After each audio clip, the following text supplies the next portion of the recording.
क्या दोस्तों लकवा या फालिज भी अपना कोई लक्षण देता है। जैसे आपको हार्ट अटैक में एक लक्षण मिलता है। हार्ट अटैक में क्या होता है कि आपको सीने में दर्द होगा, बहुत सारा पसीना होगा, आपको धड़कनें तेज हो जाएंगी, आपको जो है बाएं तरफ दर्द होगा, आपके कंधे में दर्द होगा, गर्दन को लेके दर्द होगा, आपकी जॉ लाइन दर्द करेगी। लेकिन क्या लकवा और फालिज भी ऐसा कोई लक्षण देता है? जी हाँ, लकवा या फालिज भी लक्षण देता है। लकवे को या फालिज को एक साइलेंट किलर का नाम दिया गया है, क्योंकि ये एक साइलेंट किलर है। ये आपको धीरे धीरे जो है, जब फालिज मारता है तो बेड पे आप लेट जाएंगे, कुछ दिनों तक 6-6 महीने तक दवाएं चलती रहती हैं, पेशाब पैखाना बेड पे ही होता है और धीरे धीरे इंसान का देहांत हो जाता है, इंसान की मृत्यु हो जाती है। लेकिन अगर आप पहले से अपना जो है प्रिकॉशन या सावधानियां बरतते हैं तो आप इस चीज से बच सकते हैं। तो पहली सावधानियां क्या बरतनी है, क्या उसके लक्षण मिलते हैं, शुरुआती लक्षण क्या मिलते हैं, क्या सावधानियां हैं उसकी, कैसे उसका इलाज करें, तो इस चीज के बारे में मैं जानकारी दूंगा।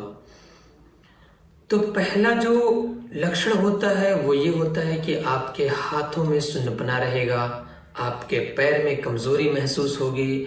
आप अगर किसी बलून को पकड़ते हैं तो ताकत नहीं लगेगी, मजबूती नहीं महसूस होगी, दाहिने हाथ में मजबूती रहेगी, बाएं हाथ में नहीं होगी, या जिस तरफ आपको फालिज मारने का चांसेस होगा उस तरफ जो है ताकत कम लगेगी। आप अगर चलते हैं तो चलने के दौरान भी यही होता है कि आपके पैरों में थोड़ी सी लड़खड़ाहट सी महसूस होगी। या फिर अगर आपको किसी प्रकार की स्पाइन में इंजरी यानी कि रीढ़ की हड्डियों में इंजरी है, या फिर आपको स्लिप डिस्क है, तब भी ये प्रॉब्लम आ सकती है। जरूरी नहीं है कि फालिज मारने पे, वो भी फालिज ही है लेकिन उसका कारण कुछ और है। वो ब्लड प्रेशर के बढ़ने की वजह से नहीं, बल्कि आपके ब्रेन में क्लॉट की वजह से नहीं, बल्कि आपकी नसों के दबने की वजह से वो चीजें आपके सामने आती हैं। तो उसका ट्रीटमेंट अलग है, उसके लिए अलग सावधानियां करनी है। उसके लिए जो है आपको जो है उसके लिए अलग मैं वीडियो एक बना दूंगा, उसमें आप देख लेंगे कि कैसे उसके लिए सावधानी बरतनी है। लेकिन आपके दिमाग से संबंधित अगर आपको लकवा या फालिज मारता है तो उसके लिए आप अपनी बीपी की दवाएं कंटिन्यूसली लेते रहिए, आप कोलेस्ट्रॉल लेवल चेक कराते रहिए, ताकि आपको आगे चल के आपका ब्लड मोटा होके जाके ब्रेन की नसों में फंसे ना। जब ब्रेन की नसों में नहीं थक्का फंसेगा तो आपको लकवा नहीं या फालिज नहीं मारेगा। दूसरा रीजन, अगर आपके ब्लड प्रेशर की दवाएं आप ले रहे हैं तो आपकी बीपी बढ़ने के कारण आपके ब्रेन की नसें फटेंगी नहीं, क्योंकि ब्लड प्रेशर जब तेजी से मारता है, फोर्स से मारता है, तो आपकी ब्रेन की नसें फट जाती हैं। तो उसकी वजह से ब्लड का रिसाव होता है, आपके ब्रेन को दबाता है। ब्रेन की दबाने के कारण स्वेलिंग हो जाती है, स्वेलिंग यानी सूजन हो जाता है, सूजन की वजह से दबाता है ब्रेन को, जिसकी वजह से आपको जो है दाहिने साइड या बाएं साइड लकवा मार देता है या फालिज मार देता है। अगर दाहिने साइड आपका ब्रेन में जो है क्लॉट फंसा हुआ है तो बाएं साइड में लकवा मारेगा या फालिज मारेगा, और अगर बाएं साइड में आपके क्लॉट या फंसे हुए हैं तो दाहिने साइड में लकवा या फालिज मारता है।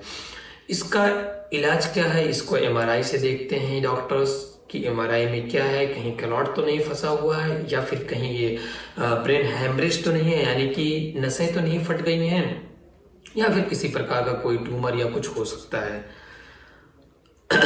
सीटी स्कैन में ये चीजें पता चलती है। उसके अकॉर्डिंग आपका न्यूरो का डॉक्टर आपको जो है दवा चला देगा, या फिर अगर जो है आप 4 से 24 घंटे के अंदर पहुंचते हैं तो उसके कई सारे प्रोसीजर भी आ गए हैं। वायर डाल के आपकी जो है नसों को जो है साफ कर दिया जाता है, ब्रेन की नसों में जो भी क्लॉट फंसे हैं उसको निकाल लिया जाता है, या फिर अगर सर्जिकल होता है तो उसको सर्जरी से ठीक करते हैं। लेकिन आपको जो है ये सारी सावधानियां बरतनी चाहिए। अगर आपको ऐसे लक्षण आते हैं तो उसके लिए आप अपने न्यूरो के डॉक्टर को दिखाइए। अगर आपको कमजोरी आता है तो फिर न्यूरो को डॉक्टर को दिखाइए। अगर आपको वीकनेस महसूस होता है तो पैर में, तो भी अपने न्यूरो के डॉक्टर को दिखाइए। और अगर आपके स्पाइनल कॉर्ड में किसी प्रकार का कोई हड्डी या नस दब रही होगी, हड्डियों की वजह से या डिस्क की वजह से कोई नस दब रही होगी, तो उसकी वजह से भी झुंझुनाहट हो सकता है। और अगर हाथों में झुंझुनाहट होता है तो आपके गर्दन की नसों के दबने की वजह से भी हाथों में झुंझुनाहट हो सकता है। तो उसके लिए आपका एक एमआरआई होता है, एमआरआई हम लोग सजेस्ट करते हैं, डॉक्टर सजेस्ट करते हैं। एमआरआई कराने के बाद उसकी रिपोर्टिंग देखने के बाद भी हम लोग जो है डॉक्टर्स जो हैं वो उसको जो है दवा दे देते हैं, और कभी कभी सर्जरी भी करने की ज़रूरत पड़ सकती है।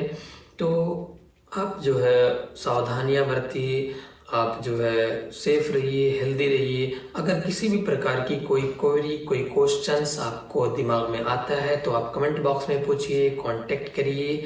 और हम यही चाहेंगे कि बेहतर रहें, सेफ रहें और सुरक्षित रहें। धन्यवाद।